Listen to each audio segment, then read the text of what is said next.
Dan baik, kita akan melanjutkan bacaan firman Tuhan. Kemarin kita sudah selesai dengan Ulangan pasal yang ke-19.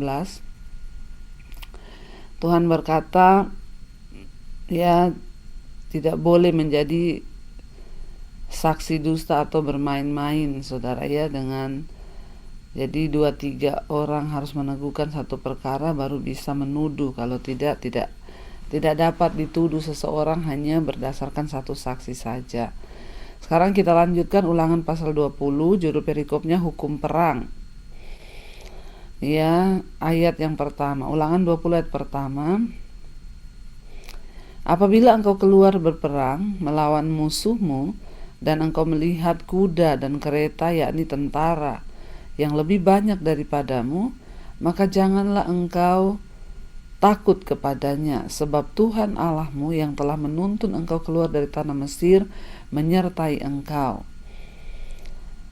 Apabila kamu menghadapi pertempuran, ya, maka seorang imam dikatakan harus tampil di depan dan berbicara kepada rakyat dengan berkata kepada mereka, dengarlah, hai orang Israel, kamu sekarang menghadapi pertempuran melawan musuhmu.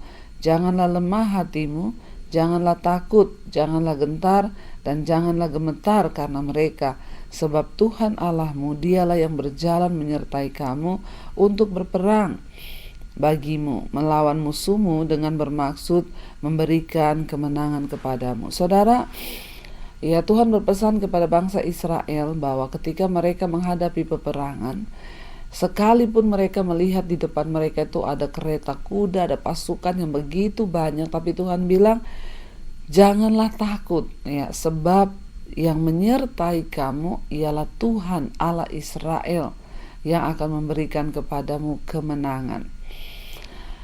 Hari ini kita tidak lagi berperang melawan musuh, kita tidak lagi berperang melawan orang yang memakai kereta kuda.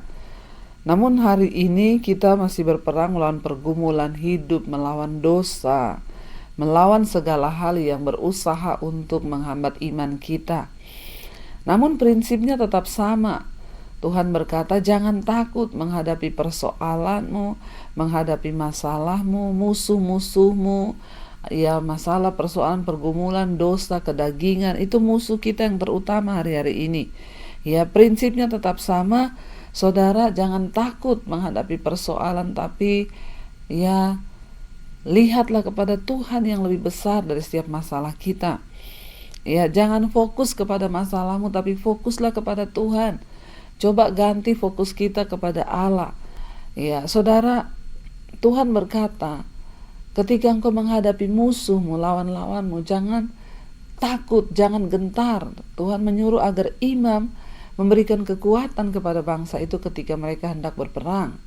Sekarang peperangan kita bukanlah melawan darah dan daging, bukan melawan manusia, tapi peperangan kita hari-hari ini melawan, ya, tipu muslihat iblis, melawan kedagingan, melawan amarah, melawan kepahitan, melawan kekecewaan, melawan segala hal-hal yang berusaha membuat kita ini jauh dari Tuhan. Jangan takut, Tuhan bilang, fokuslah kepada Tuhan, fokuslah kepada Allah yang sanggup melakukan mujizat lebih besar daripada apa yang kita pikirkan dan doakan. Ya, jangan takut, saudara. Imam disuruh memperkatakan, ya, jangan takut, sebab jangan gemetar, jangan lemah hatimu. Ya, jangan gemetar, jangan lemah hatimu ketika engkau mengalami persoalan dan tekanan, ya, yang kelihatannya besar di depan kita. Jangan lemah hatimu. Ya, ayat 4, sebab Tuhan Allahmu dialah yang berjalan menyertai kamu untuk berperang bagimu melawan musuhmu dengan maksud memberikan kemenangan kepadamu. Tuhan yang menyertai kita, dan Dia menyertai kita dengan memberikan kemenangan kepada saudara dan saya. Tuhan rindu agar kita anak-anaknya menang atas setiap persoalan, menang atas setiap masalah, menang atas setiap pergumulan. Ayat 5, para pengatur pasukan haruslah berbicara kepada tentara, demikian siapakah orang yang telah mendirikan rumah baru tetapi belum menempatinya, ia boleh pergi dan pulang ke rumahnya, supaya jangan ia mati dalam pertempuran dan orang lain yang menempatinya. Dan siapa telah membuat kebun anggur tetapi belum mengecap hasilnya, ia boleh pergi dan pulang ke rumahnya, supaya jangan ia mati dalam pertempuran dan jangan orang lain yang mengecap hasilnya. Dan siapa telah bertunangan dengan seorang perempuan tetapi belum mengawininya, ia boleh pergi dan pulang ke rumahnya, supaya jangan ia mati dalam pertempuran dan orang lain yang mengawininya. Lagi para pengatur pasukan itu harus berbicara pada tentara, demikian siapa takut dan lemah hati, ia boleh pergi dan pulang ke rumahnya, supaya saudara-saudaranya jangan tawar seperti hatinya. Apabila para pengatur pasukan selesai berbicara kepada tentara, maka haruslah ditunjuk kepala-kepala pasukan untuk mengepalai tentara. Jadi Tuhan mengatur agar kepala-kepala pasukan itu bertanya, pengatur-pengatur pasukan itu bertanya kepada orang yang ikut untuk berperang. Siapa yang sudah bertunangan tapi belum sempat menikah, pulang, suruh menikah saudara, agar tunanganmu jangan dinikahi orang lain. Siapa yang sudah memiliki kebun anggur, sudah menanam tapi belum mengecap hasilnya, tidak boleh juga ikut berperang, disuruh pulang, supaya jangan sampai engkau mati di pertempuran dan orang lain yang mengecap hasil anggurmu. Siapa yang baru beli rumah baru dan belum sempat menempati, jangan ikut berperang. Karena pasti, kenapa saudara orang-orang ini dilarang ikut berperang? Karena pasti fokus mereka itu terbagi. Dia mau berperang tapi ingat, aduh kebun anggurku sudah mau panen lagi, saya belum merasakan. Yang satu, aduh saya ini sudah bertunangan tapi belum kawin, belum nikah, saya pergi berperang. Yang satunya lagi berkata, aduh saya baru beli rumah, belum sempat menempati, sudah berperang. Orang-orang yang tidak fokus pada peperangan, tapi fokus pada hal-hal yang lain, itu pasti akan mudah diserang dan akan mati dalam pertempuran, dikatakan di sana, karena pikirannya itu tidak pada peperangan yang di depan, tapi dia memikirkan hal-hal lain yang dia belum sempat nikmati. Lalu Tuhan suruh kalaupun ada tentara yang sudah siap berperang tapi mereka takut, suruh mereka pulang, tidak boleh ikut berperang. Kenapa? Karena yang lainnya pasti akan terjangkit tawar hati. Sangat berbahaya ketika ada yang takut ikut berperang, dia akan ngomong, aduh saya ini sebenarnya takut loh. Temannya yang tadi berani ikutan takut saudara. Jadi Tuhan gak bolehin, tidak izinkan mereka berperang. Ayat 19, apabila engkau mendekati suatu kota untuk berperang melawannya, maka haruslah engkau menawarkan pendamaian kepadanya. Apabila kota itu menerima tawaran pendamaian itu dan dibukanya pintu gerbang bagimu, maka haruslah semua orang yang terdapat di situ melakukan pekerjaan rodi bagimu.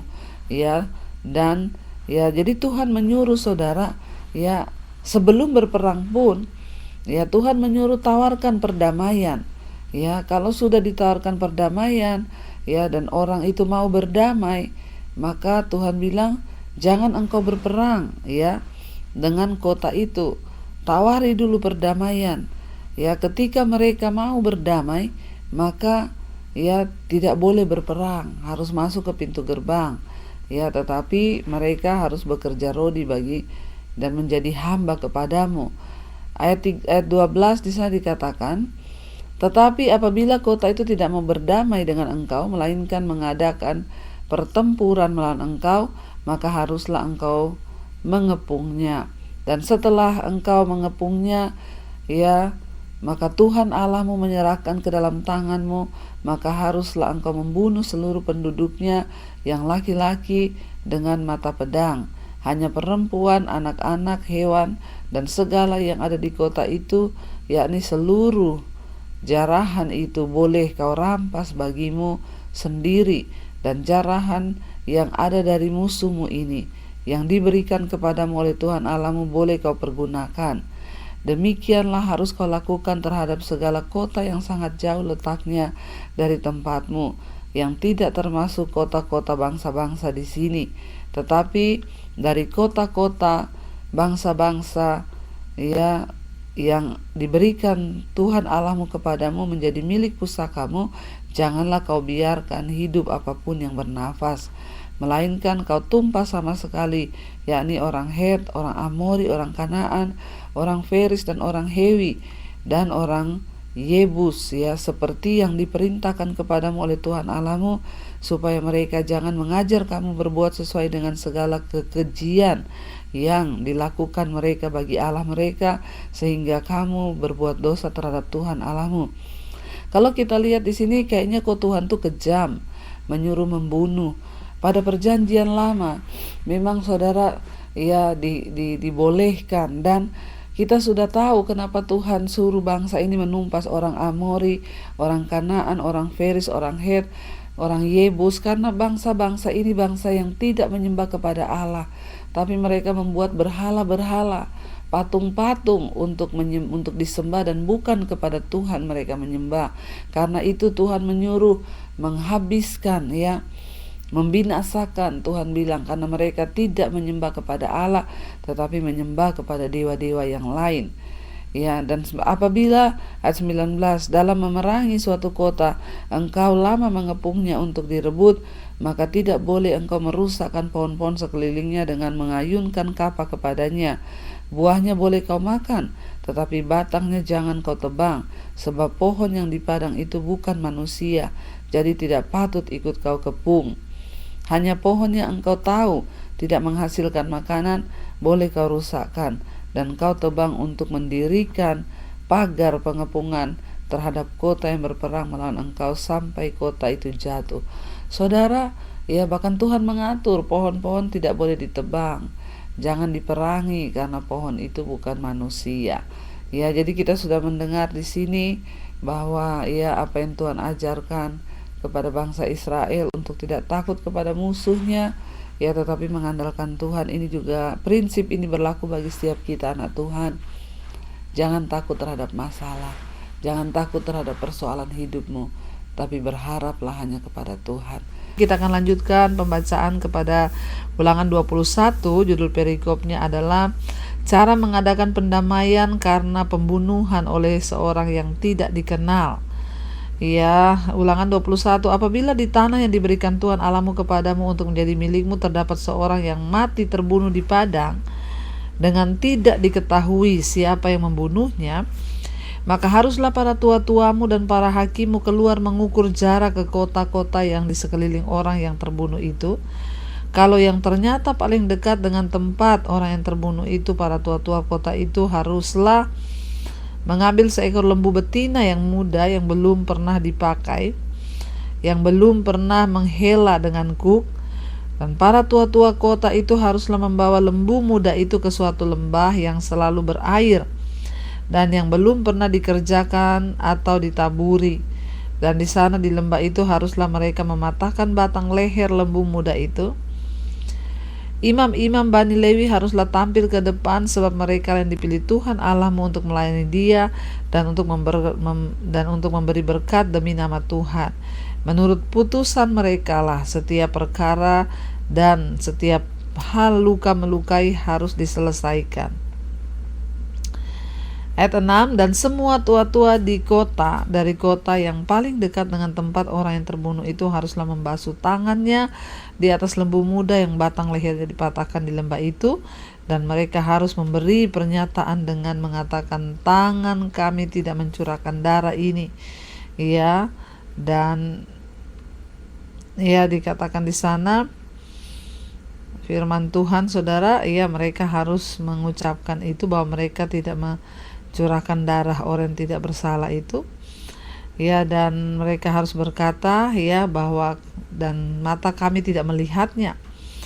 Adakanlah pendamaian bagi umatmu Israel yang telah kau tebus itu Tuhan, dan janganlah timpakan darah orang yang tidak bersalah ke tengah-tengah umatmu Israel. Maka karena darah itu telah diadakan pendamaian bagi mereka, demikianlah mereka harus menghapuskan darah orang yang tidak bersalah itu dari tengah-tengahmu, sebab dengan demikian engkau melakukan apa yang benar di mata Tuhan. Jadi harus diadakan korban pendamaian ya kalau ada orang mati terbunuh tanpa diketahui siapa yang membunuhnya. Semua Tuhan mengatur di sana saudara ya. Jadi ya apapun diatur oleh Tuhan agar bangsa Israel itu ya tidak semena-mena. Ya bila sebuah kejahatan dilakukan dan penjahatnya melarikan diri, maka seluruh masyarakat dianggap bertanggung jawab pada zaman itu ya. Hampir sama dengan itu bila sebuah kota memiliki persimpangan yang berbahaya dan mungkin seseorang tewas di sana, ya maka masyarakat bisa dianggap bertanggung jawab baik atas kerusakan maupun perbaikan atau kerugian. Allah sedang menunjukkan perlunya bagi seluruh masyarakat untuk memiliki rasa tanggung jawab atas apa saja yang berlangsung dan terjadi di sekitar mereka. Ya, dan untuk membenahi setiap situasi yang berpotensi untuk membahayakan ya bagi orang lain. Jadi Tuhan mengajarkan kepada bangsa itu ya kalau ada satu dosa yang terjadi di situ dan tidak ada yang mengetahui siapa yang melakukan, maka orang yang terdekat dari ya kejahatan itu ditemukan, mereka yang harus bertanggung jawab. Yang menjadi tanggung jawab seluruh masyarakat sehingga harus dipersembahkan korban perdamaian. Kita akan lanjutkan ya sekarang Ulangan 21 ya ayat yang ke-10 tentang tawanan perempuan yang diambil menjadi istri. Apabila engkau keluar berperang melawan musuhmu dan Tuhan Allahmu menyerahkan mereka ke dalam tanganmu dan engkau menjadikan mereka tawanan, dan engkau melihat di antara tawanan itu seorang perempuan yang elok sehingga hatimu mengingini dia, dan engkau mau mengambil dia menjadi istrimu, maka haruslah engkau membawa dia ke dalam rumahmu. Perempuan itu harus mencukur rambutnya, memotong kukunya, menanggalkan pakaian yang dipakainya pada waktu ditawan, dan tinggal di rumahmu untuk menangisi ibu bapanya sebulan lamanya. Sesudah demikian, bolehlah engkau menghampiri dia dan menjadi suaminya sehingga ia menjadi istrimu. Apabila engkau tidak suka lagi kepadanya, maka haruslah engkau membiarkan dia pergi sesuka hatinya. Tidak boleh sekali-sekali engkau menjual dia dengan bayaran uang. Tidak boleh engkau memperlakukan dia sebagai budak, sebab engkau telah memaksa dia. Tuhan mengatur pada zaman dulu belum ada hukum. Ya, kalau ada tawanan yang ditawan perang lalu dia ingin memperistri, maka itu ada tata caranya di sana ya. Tidak boleh semena-mena, tidak boleh membuang begitu saja, tidak boleh menjual sebagai budak. Ya, dan Tuhan sudah mengatur semuanya saudara, supaya bangsa Israel itu ya tidak bertindak seenak mereka sendiri. Ya, kita lanjut ayat yang ke-18 sekarang. Ayat yang 15. Hak kesulungan. Apabila seorang mempunyai 2 orang istri, yang seorang dicintai dan yang lain tidak dicintainya, dan mereka melahirkan anak-anak lelaki baginya, baik istri yang dicintai maupun istri yang tidak dicintai ya. Jadi kalau ada orang punya 2 istri nih, dalam perjanjian lama boleh ya punya 2 istri, sekarang tidak boleh. Punya 1 aja pusing, apalagi punya 2 saudara ya. Jangan main-main dengan dosa. Ya, dia punya anak dari yang dicintai dan tidak dicintai, dan anak sulung adalah dari istri yang tidak dicintai. Maka pada waktu ia membagi warisan harta kepunyaannya kepada anak-anaknya itu, tidaklah boleh ia memberikan bagian anak sulung kepada anak dari istri yang dicintai, dan merugikan anak dari istri yang tidak dicintai, yang adalah anak sulung, tetapi ia harus mengakui anak yang sulung, anak dari istri yang tidak dicintai itu, dengan memberikan kepadanya 2 bagian dari segala kepunyaannya, sebab dialah kegagahannya yang pertama-tama, dialah yang mempunyai hak kesulungan. Ya, Tuhan mengatur tentang hak kesulungan pada zaman dulu saudara. Hak kesulungan itu penting ya bagi seseorang, itu menentukan segala-galanya. Jadi anak-anak yang tidak taat dan suka memberontak ya, dikatakan di sana saudara ya, ketika seseorang itu memiliki 2 istri misalnya, lalu dia melahirkan anak ya, anaknya itu yang sulung lahir dari istri yang tidak dicinta ya, tetapi istri yang dia cintai juga melahirkan anak laki-laki, maka hak kesulungan itu harus tetap jatuh kepada anak yang pertama, sekalipun istrinya itu tidak dicintai ya, tapi sudah punya anak, dialah yang sulung, dialah yang berhak menerima harta warisan ya, bahkan hak kesulungan. Jadi Tuhan mengatur ya, sekalipun dia tidak dicintai, tapi kalau dia melahirkan anak yang pertama ya kamu harus adil. Tuhan itu bukan Tuhan yang sembarangan, dia mengatur semua dalam kehidupan bangsa Israel. Ya, mau dicintai mau tidak dicintai, tetap yang sulung itulah yang sulung. Sekarang ayat yang ke-18 tentang anak yang durhaka.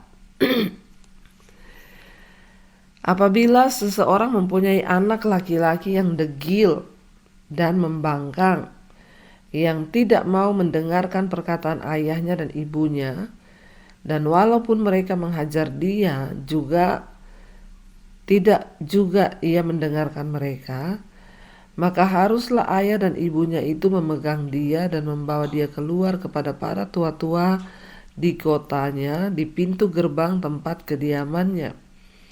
Dan haruslah berkata kepada para tua-tua kotanya, anak kami ini degil dan membangkang. Ia tidak mau mendengarkan perkataan kami, ia seorang pelahap dan peminum. Maka haruslah semua orang sekotanya melempari anak itu dengan batu sehingga ia mati. Waduh, demikianlah harus kau hapuskan yang jahat itu dari tengah-tengahmu, dan seluruh orang Israel akan mendengar dan menjadi takut. Saudara ya, ini di perjanjian lama itu memang mengerikan ya. Dikatakan kalau ada orang memiliki anak yang degil, membangkang, degil itu kepala batu ya, peminum, dikatakan tidak mendengarkan nasihat orang tua. Ya, pada zaman dulu anak itu disuruh bawa kepada para tua-tua di luar, di kota. Ya, dan semua orang harus diumumkan bahwa anak ini anak nakal, degil, pemberontak, pembangkang. Ya, dan rasanya ya dengan kata lain mungkin ya hidupnya itu tidak berdampak baik, malah berdampak jahat, sangat jahat. Ya, peraturan pada zaman dulu di perjanjian lama, maka semua orang sekotanya itu harus merajam dia dengan batu sampai mati. Ya, dan dikatakan supaya harus kau hapuskan yang jahat dari tengah-tengahmu, dan seluruh orang Israel akan mendengar dan menjadi takut. Kita tahu hukumnya pada zaman itu mata ganti mata. Itu memang peraturan dan itu hukum. Ya, mata ganti mata. Kalau ada orang jahat ya dia harus dibunuh, dirajam pakai batu. Makanya dulu kita mendengar ketika Yesus datang, ada perempuan yang kedapatan bersinah dibawa kepada Yesus, dan mereka akan melempari dia dengan batu, satu kota akan membunuh dia. Karena memang hukum pada zaman itu begitu, kalau ada orang kedapatan berbuat jahat ya, supaya tidak ada orang jahat di tengah-tengahmu, dia harus mati ya. Ketika orang membawa perempuan itu diseret, akan dilempari batu seluruh kota. Maka Yesus ada di sana, dan Yesus berkata kepada mereka pada waktu itu, ingat, siapa yang tidak pernah berbuat dosa, dia terlebih dulu yang harus melempar perempuan ini. Ada di antara saudara yang tidak berbuat dosa, akhirnya satu persatu pulang sampai akhirnya gak ada lagi orang yang akan melempari dia, karena ternyata semua kita berdosa. Jadi dosa itu bukan hanya yang kelihatan, tetapi dosa itu ya di hati pun kita berdosa. Nah, ketika Yesus datang, ya hukum-hukum dari perjanjian lama itu ya banyak yang akhirnya tidak dilakukan lagi. Yesus datang menggenapi seluruh hukum itu. Ya, jadi disuruh hapuskan orang yang berdosa pada zaman itu supaya tidak ada orang berdosa, dan supaya itu menjadi peringatan. Jadi kalau ada orang yang menjadi anak yang memberontak, membangkang, ya dia lihat dirajam pakai batu mati, ya dia jadi takut.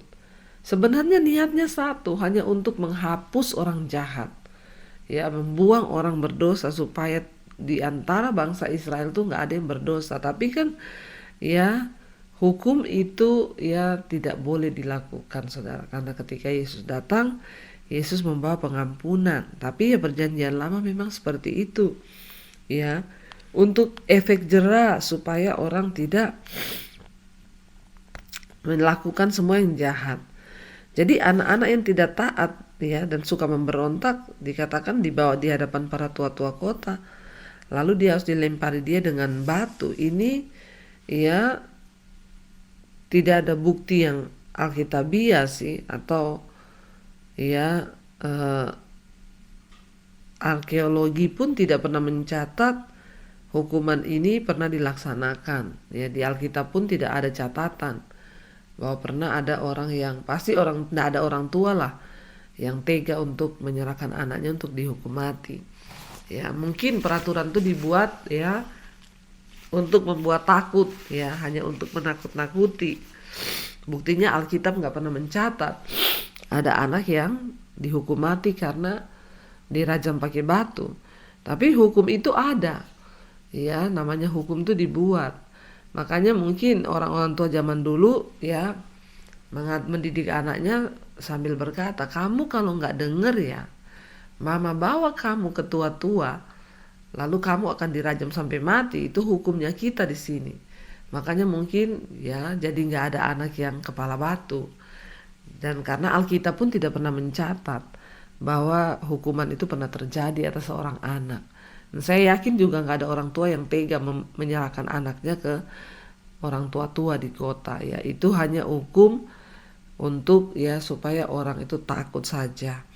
Sebab di dalam Alkitab tidak ada pernah catatan hukum ini pernah dilaksanakan. Namun maksud dari hukum ini adalah bahwa ketidaktaatan dan pemberontakan itu tidak boleh ditoleransi di dalam rumah atau dibiarkan berlangsung terus tanpa kendali. Ya, jadi sebenarnya tujuannya baik hukum itu. Karena kalau ada anak juga yang memberontak, tidak terkendali, orang tua udah nggak bisa kendalikan, itu bahaya. Makanya bagi para orang tua pun kita harus punya ya otoritas Allah dalam hidup kita untuk mendidik anak-anak kita. Saya banyak dapat WA dari orang-orang tua yang, Bu, saya sudah tidak bisa mengatur anak saya. Kenapa itu bisa terjadi? Ya karena mungkin dari kecil saudara tidak pernah mendidik anak. Ya, kita selain dari firman Tuhan, ya waktu mereka masih kecil nggak apa-apa dipukul pakai rotan. Alkitab berkata kalau engkau menjauhkan rotan dari anakmu, maka dia akan menjadi anak-anak gampang yang tidak tahu aturan. Ya, justru karena ada hukum ini, bangsa Israel pada zaman itu pasti mendidik anak mereka dari kecil itu menjadi anak yang dengar-dengaran. Ya, saya dulu ketika anak-anak masih kecil, ya saya sediakan rotan kecil di rumah dan saya katakan kepada mereka ini adalah rotan kasih. Ya, kalau kamu nggak mau dengar-dengaran maka rotan ini ya kena di kaki saudara ya. Nggak apa-apa. Itu kita bisa lakukan waktu mereka masih kecil. Tapi ketika mereka sudah dewasa nggak bisa lagi kita pukul karena hatinya akan sakit. Dan saya bersyukur ya ketika saya mendidik mereka kelihatannya memang mungkin kalau ada orang yang lihat waktu itu saya pukul kakinya pakai rotan dia nangis. Ada yang bilang wah ini jahat. Nggak, Alkitab berkata jangan jauhkan anakmu dari rotan. Ya karena di ujung rotan itu ada didikan. Ya. Kalau sudah terlanjur kita nggak pernah didik anak kita sampai besar, dia membangkang, memberontak, kurang ajar, ya Tuhan tidak mau. Makanya ada hukum yang berkata dia mending dirajam sampai mati supaya di tengah-tengahmu tidak ada orang pemberontak. Ya, prinsip ini kita tahu bahwa ya tidak boleh ya ada orang pemberontak. Tuhan juga tidak mau dan tidak dapat ditoleransi di dalam rumah ketika berlangsung ada anak yang banyak ya anak-anak yang tanpa didikan itu akhirnya ya kita lihat bersama beberapa waktu yang lalu di Indonesia ada kasus pembunuhan terhadap orang tua. Orang tuanya diracun ya, karena tidak mau mengikuti keinginan sang anak. Ya ini kan ya makanya Tuhan bilang jangan ada anak-anak seperti itu. Dia harus dibunuh, rajam pakai batu. Tapi kita tahu tidak pernah ada terjadi juga di Alkitab, nggak pernah dicatat. Ya, jadi saudara jangan menganggap enteng ya. Jangan menganggap enteng untuk mendidik anak ya. Dan ya jangan sungkan untuk ya ketika mereka masih kecil kalau salah itu dijewer. Tapi Alkitab bilang ya didik anakmu dengan rotan tapi jangan inginkan kematiannya demi kebaikan ya.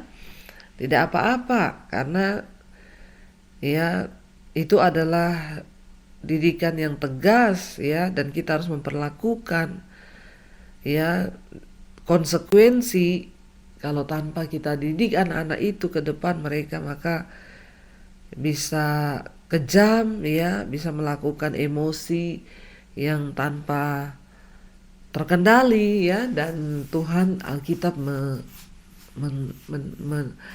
ya mengajarkan kepada kita bahwa anak-anak itu tanggung jawab orang tua. Pada hukum perjanjian lama, kenapa Tuhan menyuruh seperti itu? Ya, supaya orang tua juga benar-benar mendidik anak mereka dengan baik. Iya, ayat 22, penguburan orang yang dihukum mati. Ada aturan. Apabila seorang berbuat dosa yang sepadan dengan hukuman mati, lalu ia dihukum mati, kemudian kau gantung dia pada sebuah tiang, maka janganlah mayatnya dibiarkan semalam-malaman pada tiang itu, tetapi haruslah engkau menguburkan dia pada hari itu juga, sebab seorang yang digantung, ya dikatakan di sana, sebab seorang yang digantung itu ya sama dengan orang yang ya kena kutuk, saudara, pada zaman itu. Jadi hukuman mati pada zaman itu bukan ditembak, ya kita tahu bersama kenapa Yesus itu disalib. Karena Yesus dijatuhi hukuman mati, ya dianggap bersalah dan dijatuhi hukuman mati. Ya makanya Yesus harus disalib. Banyak orang tidak mengerti kenapa Yesus harus disalib, karena aturan pada zaman itu, orang yang berbuat salah, kedapatan salahnya itu besar, ya dia harus dihukum mati, saudara. Dan hukuman matinya ya digantung di tiang, disalib. Ya makanya ya kita lihat ya kenapa Yesus disalib. Banyak yang bertanya, ya karena itu adalah hukuman. Dikatakan di sana ya jangan dibiarkan mayatnya tergantung, tapi pada hari itu juga harus diturunkan. Tidak boleh dibiarkan semalam-malaman pada tiang itu, tetapi haruslah engkau menguburkan dia pada hari itu juga, sebab seorang yang digantung itu terkutuk, ya. Terkutuk, ya, dan dikatakan terkutuk oleh Allah. Janganlah engkau menajiskan tanah yang diberikan Tuhan Allahmu kepadamu menjadi milik pusakamu. Nah, memang hukuman mati pada zaman itu adalah digantung di tiang, yaitu disalib. Makanya Yesus harus disalib, ya. Kenapa, saudara? Ya, karena itu memang aturan pada zaman itu. Tapi Tuhan berkata, Allah bilang jangan sampai kamu biarkan mayatnya semalam-malaman. Makanya orang Yahudi itu sebagian mereka nggak suka melihat simbol salib. Ya, kalau bagi kita simbol salib itu adalah simbol pengorbanan, Yesus mati di salib. Tapi bagi orang Yahudi, salib itu bicara tentang kekejaman. Karena pada zaman dulu itu adalah bentuk sebuah hukuman. Mereka rata-rata tidak mau memakai salib atau tidak mau melihat salib, karena akan diingatkan tentang hukuman pada zaman dulu, ya itu bicara tentang kejamnya penghukuman orang digantung di salib sampai mati. Tapi Yesus mati di atas kayu salib. Kita hari ini memakai lambang salib, memperingati kematian Yesus, bahwa dia pernah disalib untuk hidup kita.